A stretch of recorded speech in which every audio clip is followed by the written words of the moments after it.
This is going to be a way that we can actually make electron configurations go a little bit faster so that we're not kind of counting electrons and counting every single little bit in this very long drawn out process. So this is in a way a kind of a shortcut.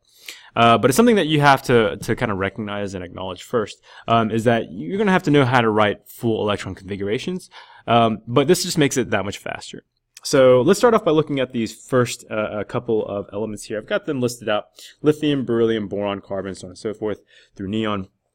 And you'll notice if you look on the periodic table to find what elements they are, those are all the elements in the second period, right? So these are all second period elements. And these, again, are all in the same row of the periodic table. But the one thing I want to point out here is how their electrons are assigned. So notice in the first one, right, lithium is 1s2, 2s1. Beryllium is 1s2, 2s2. Boron is 2p1, so on and so forth. So really, when you look at each of the electrons, or each of these configurations, how does the next configuration compare to the one right before it? Well, right, for this one, for example, 2s1, 2s2, right? This becomes 2s2 because it's just one more electron than what lithium has. That's pretty basic. And then for boron, right, well, it's not just becoming going to be 2s3. That's not allowed, right? You can't have a third electron assigned to s's. We actually then have to kind of move on to the 2p, right? Because the two s's are all filled. So we move on to 2p, but once again, that's just one more electron than what this right here would show. And that continues on, 2p1, 2p2, right? The next element is going to be 2p3 because you're adding one more electron. The next element is going to be 2p4 because you're adding one more electron, and so on and so forth. So effectively, as you look at this, each element that you see is going to have one more electron than the one preceding it. And that gives us a nice pattern to work with. I've also recreated the diagonal rule on the right here, which we'll reference in just a moment. But just know that, right, when we talk about the 2s from the beryllium, right, we have 2 electrons assigned here. Well, what's the next electron that's going to be assigned? It's going to be assigned to the 2p, which you see here for boron. Now, the next little bit here, I'm going to fill this electron configuration out just by looking at the final term, the final part of each configuration that we just looked at here from lithium down to neon. But I'm going to do this right here on this little blank periodic table.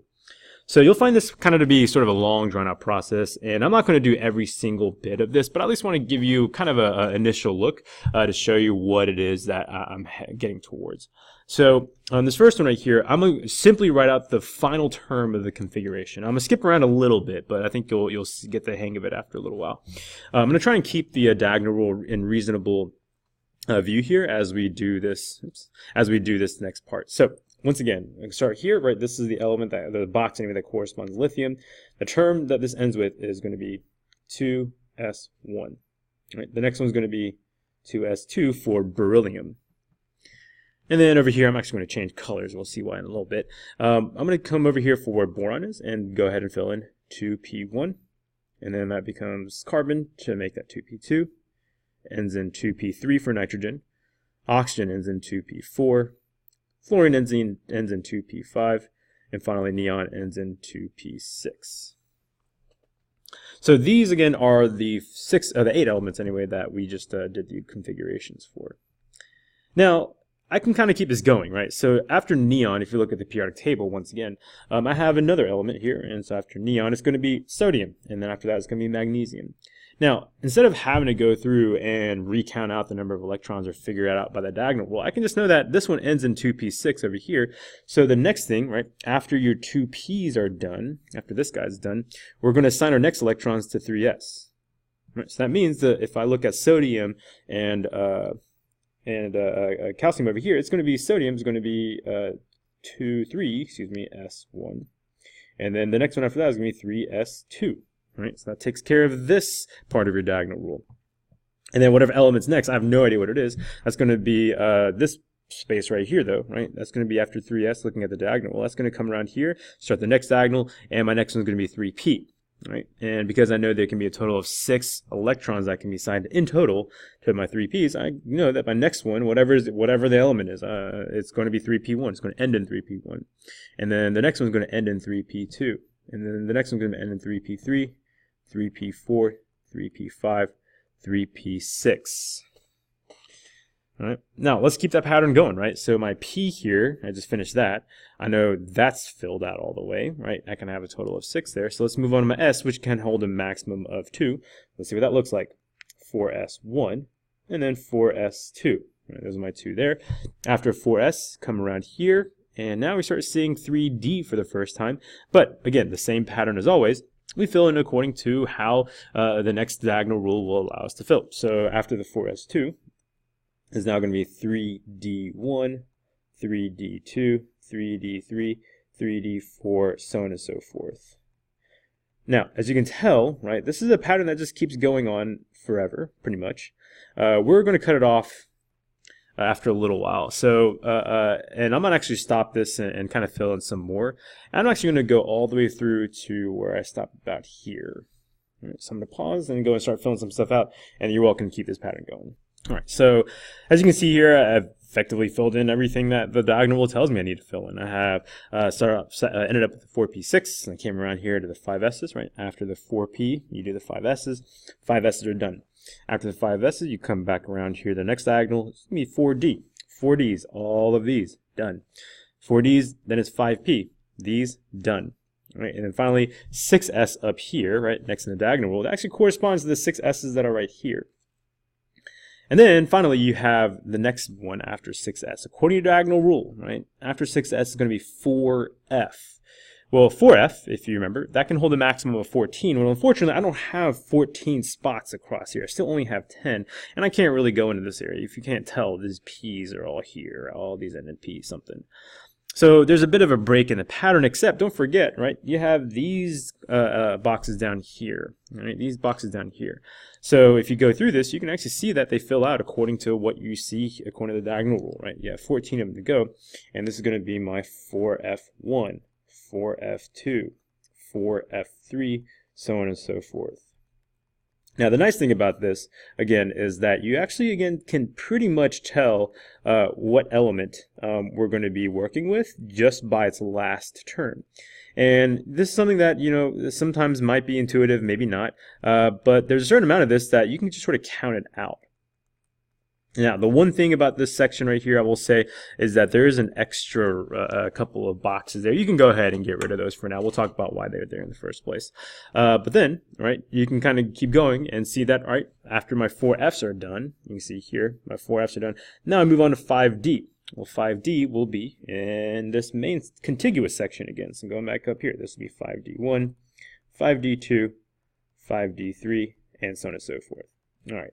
So I'm going to pause there. You can continue the rest of this. I just wanted to show you that this pattern very much shows what's on the diagonal rule. The periodic table is the diagonal rule. So for those of you who might have been spending a lot of time thinking about the diagonal rule being so hard to memorize, really you don't have to, because it is the periodic table. The periodic table is the diagonal rule. The diagonal rule is the periodic table. Einhorn is Finkel. Finkel is Einhorn. So the way this sets up, of course, is that you can basically identify what element it is just by its last term. For example, I can just arbitrarily say, okay, what element ends in 4p3? 4p3. Well, again, I can look at this chart. I can locate this last term is going to end in 4p3, and that's going to be whatever element corresponds to that spot. So if you look on the periodic table, it ends up being, what is it, arsenic, I think. So this element right here, I can know without actually knowing the name. I can know its electron configuration.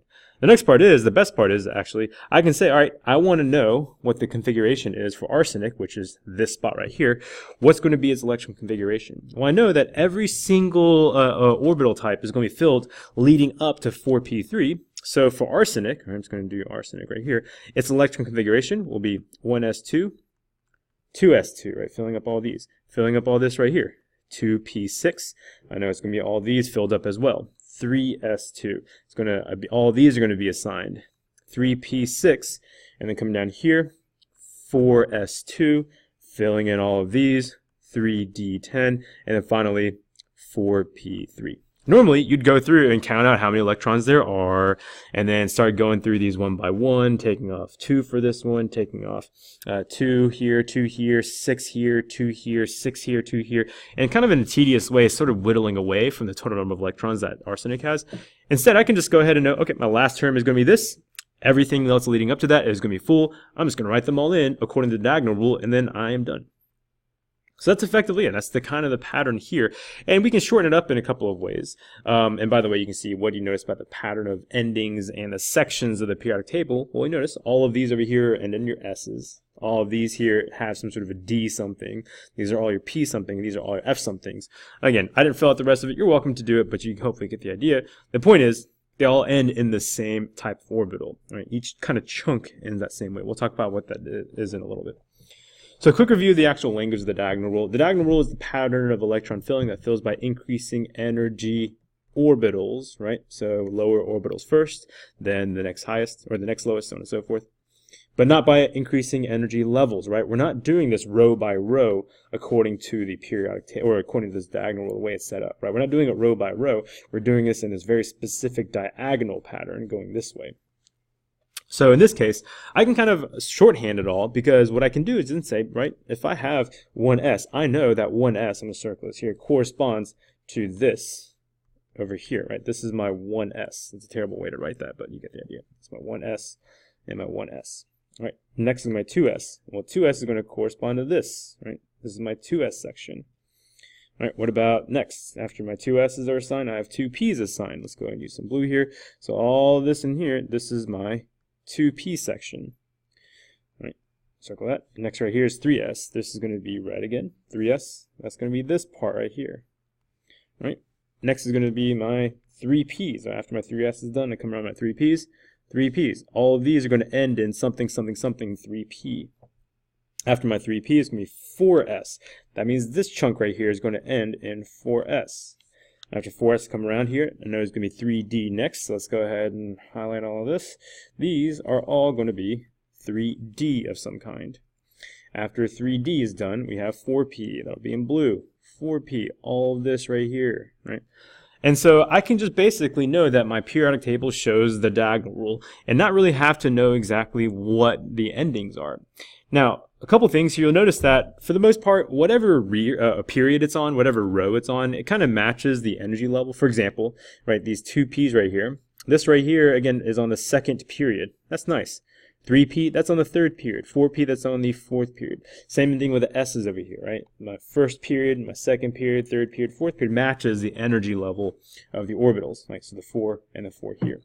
However, once you notice that you start kind of getting into the weird territories when you start talking about 3D, for example. 3D is the first one we see here, but that's actually on the fourth period, weirdly enough. So this 3D, again, is not exactly going to match with that period, but that's just one little kind of quirk you'll have to memorize, saying, okay, my 3Ds really start on the fourth period.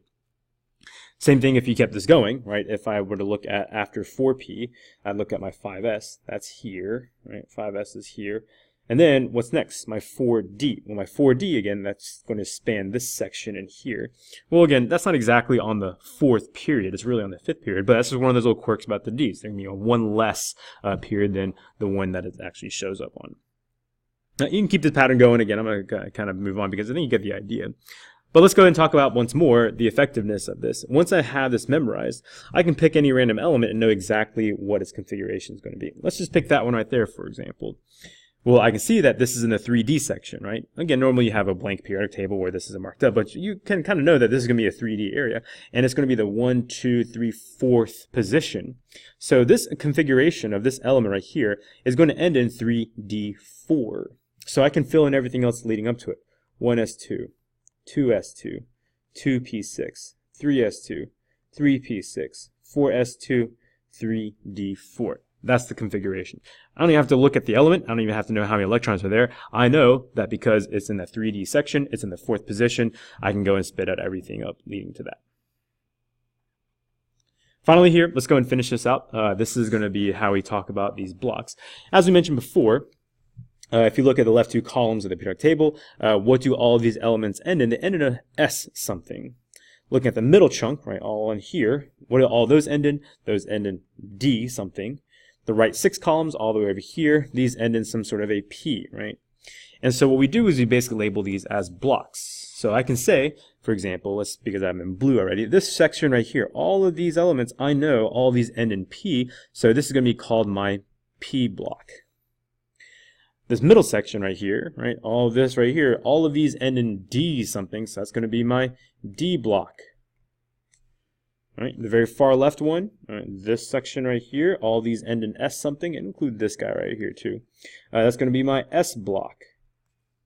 And as you can imagine, all these down here, they end in F something. So we will call this our F block. And that's effectively how this is arranged. So I can also shorthand this even more by saying, okay, this is a P block element. Well, let's do this. We can highlight this element right here. We can say that is a P block element that is in the 1, 2, 3, 4, 5th period, and it's in the 1, 2, 3, 4, 5th section, so or 5th position. So I know this configuration will end in 5P5. Now go ahead and fill in everything else up to that point, and that's the electron configuration. 1s2, 2s2, 2p6, 3s2, 3p6, 4s2, 3d10, 4p6, 5s2, 4d10, and then finally 5p5. And that effectively is how it works. And so basically, again, the whole gist here, the periodic table is the diagonal rule. The diagonal rule is the periodic table. All right, that'll do it.